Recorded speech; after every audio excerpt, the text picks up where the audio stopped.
Hello everyone, welcome to your team news ahead of Game Week 33.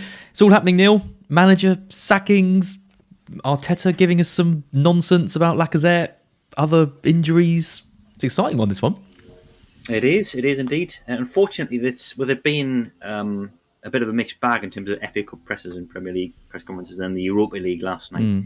We've not heard from one or two. We'll talk about that in a minute, but I'll be keeping my eyes on Twitter throughout this video because I think some of them, Moyes and Rodgers, might be due up anytime soon.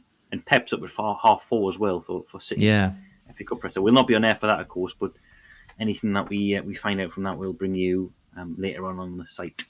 It was hard to put this thing together this week because it's so kind of you've got teams playing at the end of the week, only one game, and you've got double fixtures and then FA Cup. So yeah, we will do our best to provide all of the. I say we, you will do your best to provide all the news. Let's start with the first game tomorrow, which is Spurs versus Brighton, and we've got the news on Matt Doherty, haven't we? That we all knew was coming. Yeah, as expected, he's out for the season. I think 7 to 8 weeks was the prognosis, so that is, that's well past game week 38. So he's out now. Tanganga's out for the season as well, and same with Oliver Skipp. No other injuries reported yesterday by Conte. Doesn't mean to say there isn't anything else if he isn't asked about it, but we're not aware of anything. And yeah, it's just who gets the nod in the wing back positions because outside of those two spots, it's very, very settled. I think the other 9 players have started. I remember writing in the team news video every game that they've been available for over the last 9 games. So it's just wing backs where there's any sort of doubt. Is Sessegnon back? Sessegnon's back. Sessegnon was on the bench last weekend. He had the upper hand on the left before he got injured. He was keeping Reguilon out of the side. And then they were both on the bench last weekend as Doherty played down the left. And Reguilon was who came on because he'd been out for a lot less time than Sessegnon. But yeah, there will be that week-to-week uncertainty on the left. I've seen suggestions that Sessegnon could also play on the right as well. Kulusevski as well has been touted as a possibility there. But I think for this weekend, I would think it would be Emerson and Reguilon. Yep. With Sessegnon posing a bit more threat as the season goes on. Yep, agreed. And how about my boys? How are Brighton shaping up? Big win Yeah, for not us? too bad.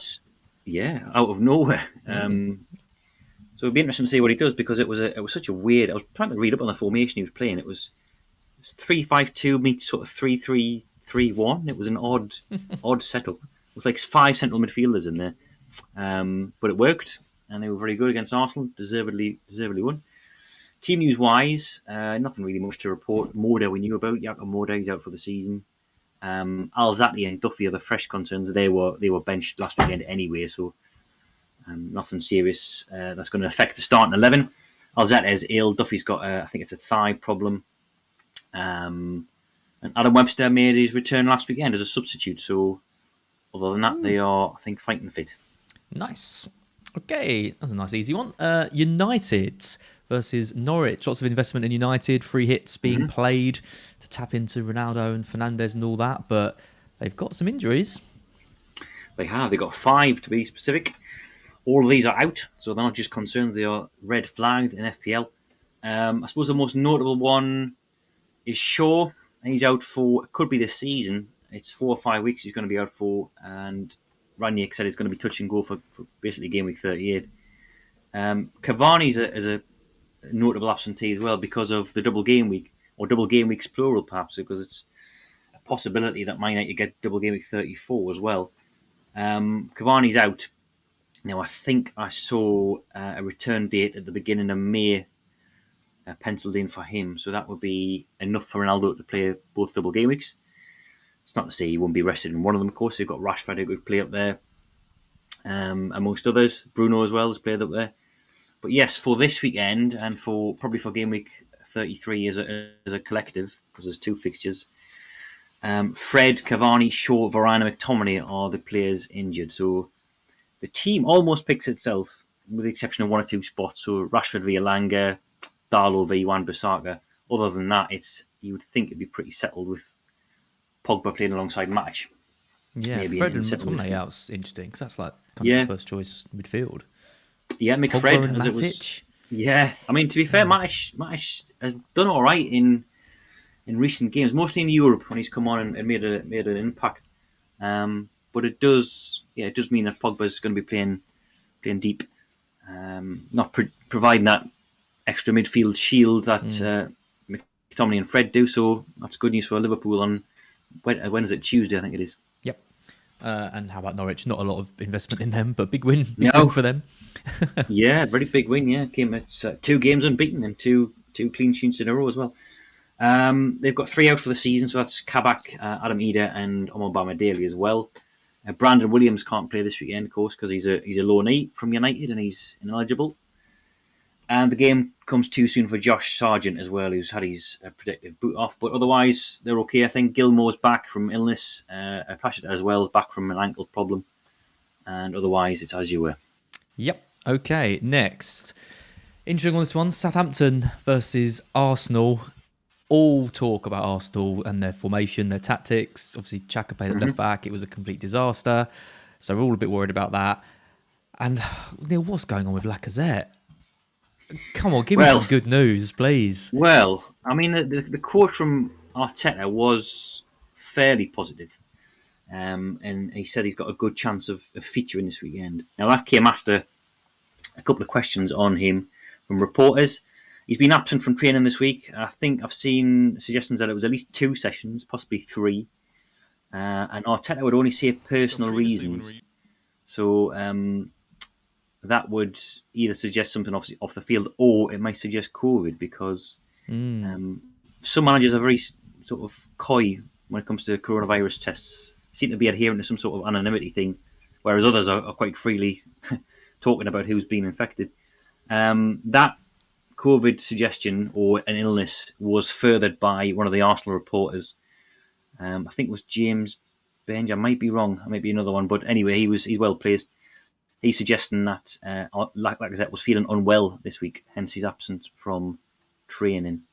Now, Arteta's saying he's still got a good chance of featuring, but if he's missed 2 or 3 sessions, then maybe it's bench duty on Saturday. He hasn't exactly been on sparkling form either. No, so quite a good excuse to take him out as well, because they have got other options. Nketiah looked all right, actually, when he came on against Brighton. Martinelli's a possibility. Arteta was quite tight-lipped about the possibility of him playing up top. Smith Rowe as well was mentioned as a possible solution as a false 9. So they've got options to replace Lacazette, and it's not like they're going to miss his goals because he's just not scoring any at the moment. What do we do with him? What do we do with him, Neil? Well, they've got 2 fixtures, of course, haven't they? And they've got Chelsea to come after this, and you want them for Southampton, really. But it looks in some doubt, I would say, his involvement. I think Arteta's hinting that he could be in the matchday squad. It's just you don't know about minutes. And obviously, if there is an illness and if he has missed 2 or 3 training sessions, then I wouldn't be putting any money on him starting. I'm getting rid of him. That'll do me. If he's going to miss a Southampton game, which I agree with you. If he's missed training and he's been ill and stuff, and it's a good time to take out, I'm getting rid. Sorry, Laka, you're out. Who are you bringing in for him? Because I mean, it's just a dearth of forwards. Yeah, I know. I might get Che Adams. Yeah.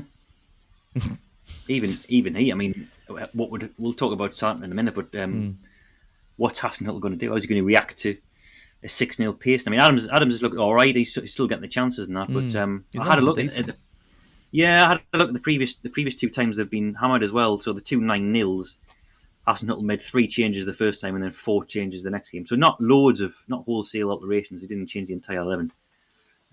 He might be willing to give the same players a chance to remedy what they did last week. It's just that nagging doubt with Armando Broja's back. I'll segue seamlessly straight into the Southampton team news from here because that's who they're playing. Yeah, Armando Broja's back from ineligibility.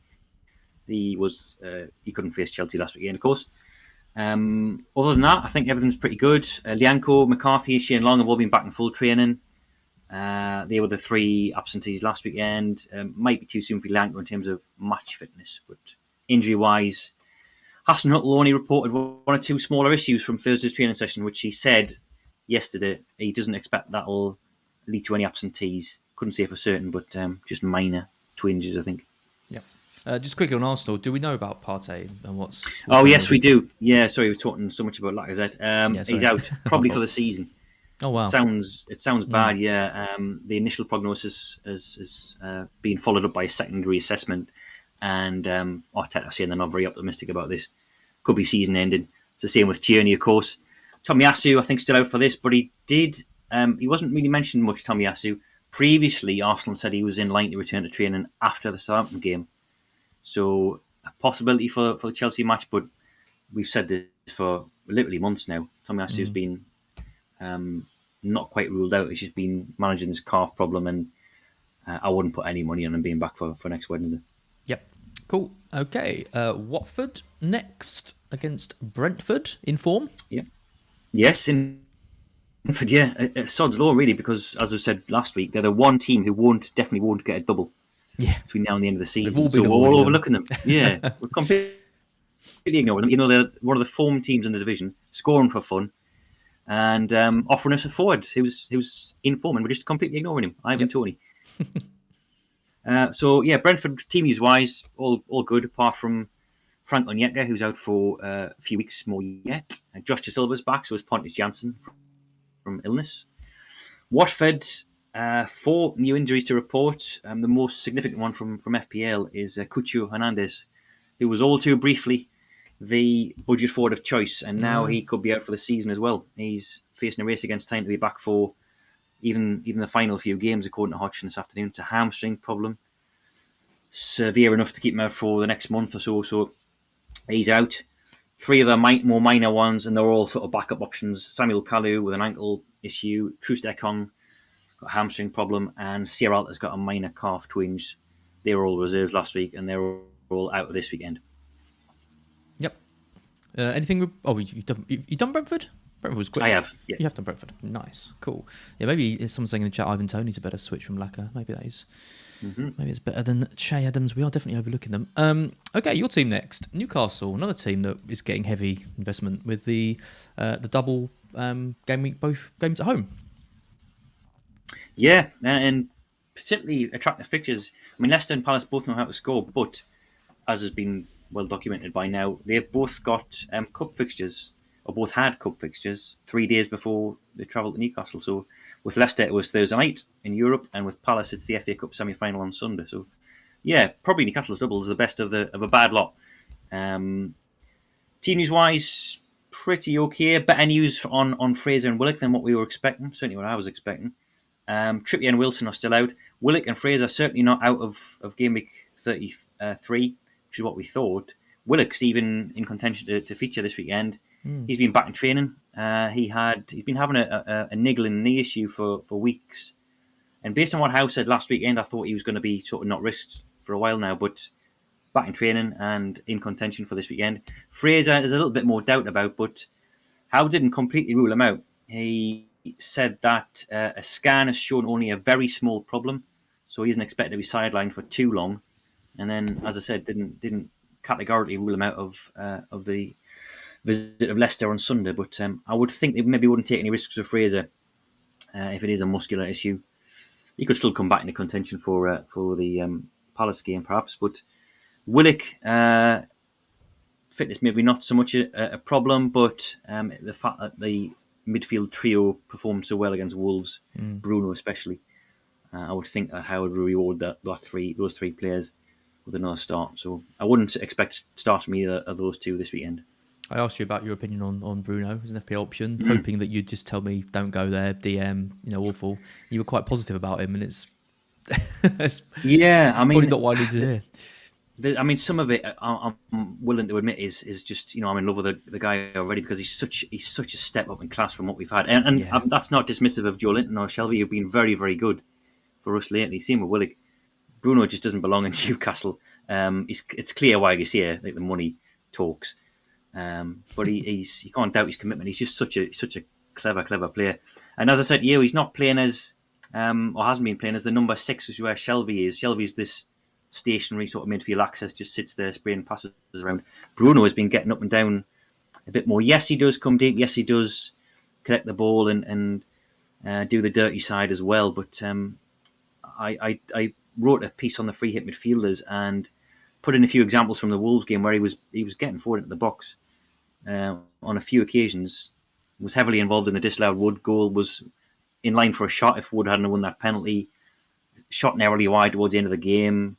There was a litany of examples. So I'm not suggesting he's going to hold. Saying all the right things, Neale. You've got to temper your expectations. He's 4.9 for a reason, but yep. He's one of the better, if not the best, sub 5 million midfielder this week, I think. Nice. They're playing Leicester. Big win for them in the Conference League last night. And you've got your work cut out trying to predict who the hell's going to start for them, right? Yeah, I haven't actually heard from Rodgers. He was due up at 3. I'll quickly bring up Radio Leicester because they tend to report the press conferences before anyone else does. So we know that there's 3 longer-term ones out. That's Ndidi, Ward and Bertrand. Vardy had an injection on Tuesday, and Rodgers previously said that they're going to assess him over the next week, which probably puts his involvement in 33 in some doubt. Other than that, we won't have any injury issues. Perez returned from illness last night. I think Soumare was still out with his groin issue, but in terms of injuries to key players, there wasn't any reported. I'm just bringing up. There's nothing from Leicester Sport yet, so I'm guessing it hasn't happened. I think it was a one-on-one interview with Premier League Productions today, rather than a press conference. That might not come off for a while. If I do hear anything more, of course, I'll bring you to it on site. So now, yeah, as you say, now it's just a case of second guessing that starting 11. And as we saw last weekend, where he changed, I think it was 7 players, including the entire back 4. I would expect some more management, not just this weekend, but going forward right away through to the end of the season. Yeah. Barnes subbed at half time. Good news for his owners, or you'd think so based on fatigue and minute management. However, you couldn't say that Lookman or Perez or all Brighton have been racking up the minutes either, and they're all options out wide. And Barnes was hooked for a reason. Rodgers said he wasn't getting space. That wasn't the game for him. He needed a bit more trickery in terms of Perez. But so yeah, good news on the fatigue front. But there's options. Form, big time out. Yeah, he's not. He was what was it, 30 minutes at Old Trafford last weekend, and then 45 last night. So certainly not a guarantee. Not a guarantee that any Leicester player starts 2 games in the next week, which is why I'm sticking with Maddison. Because he might get a game in a quarter, game and a half, but he can still do damage in that time. I'd rather have Maddison for sure than the Barnes that I've got. Just quickly on Jamie Vardy.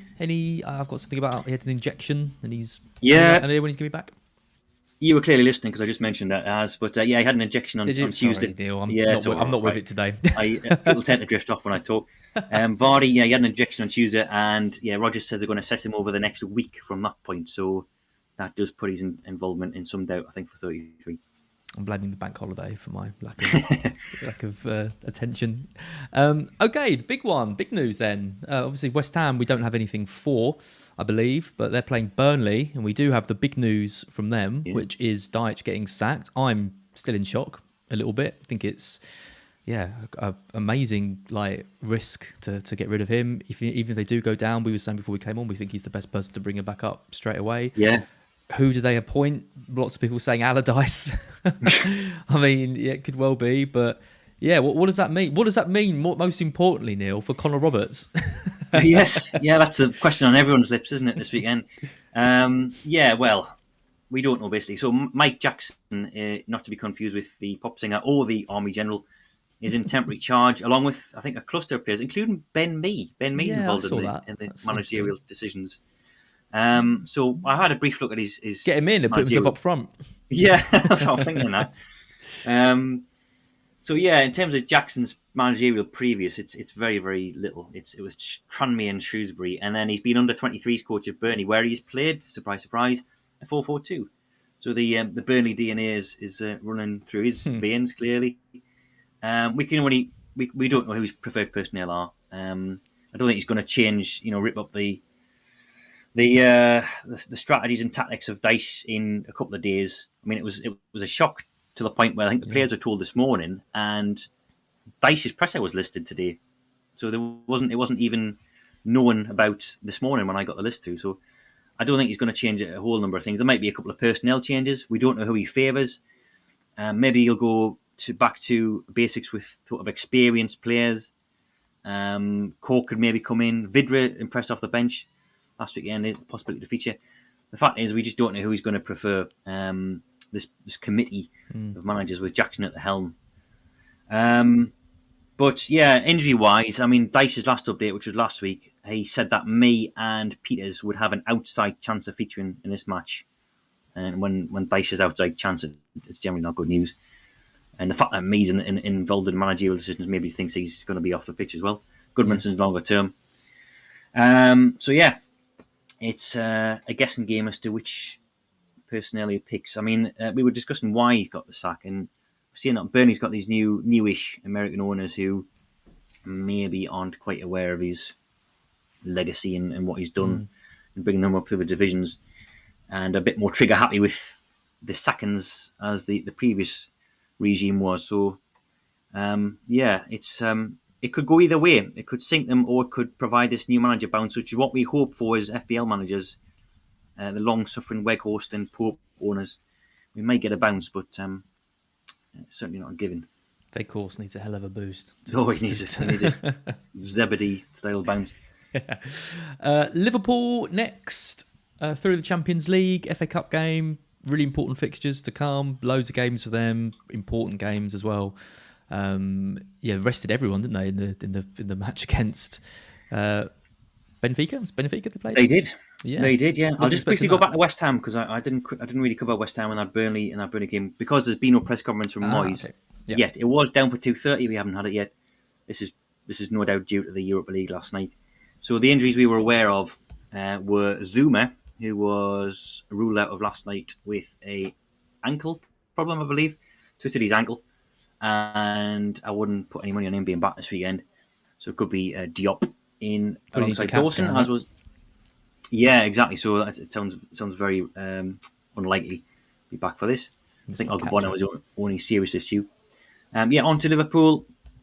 As you said there, the only injury concern they had going into the FA Cup semi-final this weekend is Diogo Jota, who's got he's got a good chance of recovering according to Klopp. Just a knock, nothing serious. And as you said, they rested, I think, 7 players. It was Trent, Robbo, Van Dijk, Fabinho, Thiago, Mane and Salah, all of them benched against Benfica. And all of that group are regular starters in the bigger games. And there are 2 coming up, at least. City in the FA Cup and then United next Tuesday. So I assume that 7 will certainly be starting at Old Trafford.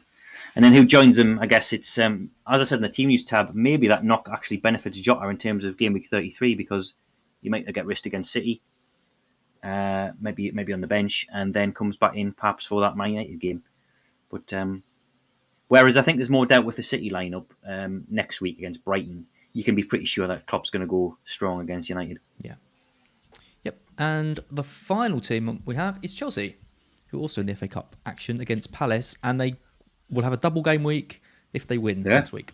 That's right, yeah. No, that's right. That'll be confirmed if they beat Palace. Injury-wise, now of course, Chelsea, Palace, Liverpool and City have all got an FA Cup game to come before we reach Game Week 33. So there could be easily more injuries picked up after the deadline's passed. And there could be benchings that we don't know of based on the minutes this weekend. So, for example, if Chelsea Palace goes to extra time, 120 minutes, and the likes of James has started both games back-to-back and played 240 minutes in total, then that has a massive impact on who starts against Arsenal. The good thing is that they've got a Saturday-Wednesday turnaround, Chelsea. So there is a bit more leeway there. Injury-wise, it's pretty good. It's Hudson-Odoi and Chilwell are the only absentees. Lukaku is back in training after his Achilles problem, so he's going to be assessed in case there's any reaction. Nice. Anything from Palace? Palace, yes. Vieira had his presser at lunchtime. Again, it was the FA Cup presser rather than the standalone Game Week 33 one. He said that Mitchell and Alicia are going to be assessed to see whether they'd feature in the FA Cup semi-final. It wouldn't throw them in if they're not 100%. And I think they were the only 2 major concerns. Gallagher, of course, is ineligible to play against his parent club in the FA Cup semi, so he'll be no doubt starting against Newcastle next week. Yeah, he's a bit upset about that, wasn't he? I saw. Yeah, rightly so, to be honest, because they could have let him play, right? But they chose to exercise the right to. Is that right? So I'm guessing the Premier League thing's just written in stone, but is it the FA Cup that's what because Tuchel's apologised and said, we wrote this into the contract, like blah blah blah, okay. and we're choosing to exercise our right to do it. So they very mean of them not letting him play. But, Yeah. I mean, he's one of their best players. So You can do damage against him. Yep. I think that's it. Unless you've got any others that we've missed. I didn't realise that was it. No, I don't think so. We haven't got Everton. Everton. Oh, yeah. We'll mention Everton because Everton, I should say, are the one team. So there's 17 teams in action in Gameweek 33. Of course, Villa, Leeds, and Wolves are blanking. Everton are the one team who we won't get a press conference from, and that's because they're playing next. I think it's Wednesday against Leicester. So what we knew was that Yerry Mina has been back in training this week, so he could be involved against Leicester. He'd be a big boost because he's their best centre half, I think, by consensus. Donny van der Beek as well, he could be back. That was a short-term thigh problem. He was also ineligible to play against United. So it's just the long-term ones who are Townsend and Patterson who are out. Lovely. But Man City, we haven't really touched on Man City. That's because Pep's up at 4:30. So in an hour's time, as I'm speaking now, we'll hear more on De Bruyne and Kyle Walker. So they both came off with knocks in midweek. So we'll hear more at that point about the severity of those issues. I've seen reports that they're going to miss the FA Cup semi-final. Yeah, but we'll get that ratified from Pep, and I'll maybe add a little comment in the below the line in the YouTube video once we know that. Good idea. Lovely. Neil, thank you as always. Very informative. No problem. My pleasure. I think that's sold me on getting rid of Lacazette, but you haven't sold me on keeping Roberts. I was hoping you'd say he's definitely going to come straight back in, but I think you're probably right, and the experience will be favoured with Lowton probably staying inside. But yeah, and it's maybe if Ben Mee has a saying who he prefers as well. Maybe he'll prefer the sort of settled back four. Yeah. That he's played alongside in the past. I am really clutching at straws here to get somebody who's Burnley going to start. You've got to, right? We've got nothing else to go on. Yeah. Nice one. Well, thanks very much. We'll be back. I won't be here next week because I'm off on a stag. It's also Fest, so next Friday's going to be a bit all over the place. You're around, aren't you? Oh, I'll be here. Yeah, You'll be here. Go to any parties on a Friday. I'll try and get. Late into the night. I'll try and get someone in to cover me on team news. You can do that. That's good of you. Yeah, I know. I'm kind of like that. Yeah, you swan off to your stag do. Absolutely. Yep. In Newcastle, your neck of the woods. Yeah. Yeah. Nice part of the world. So yeah. Yeah. Looking forward to it. Right. I'll see you soon.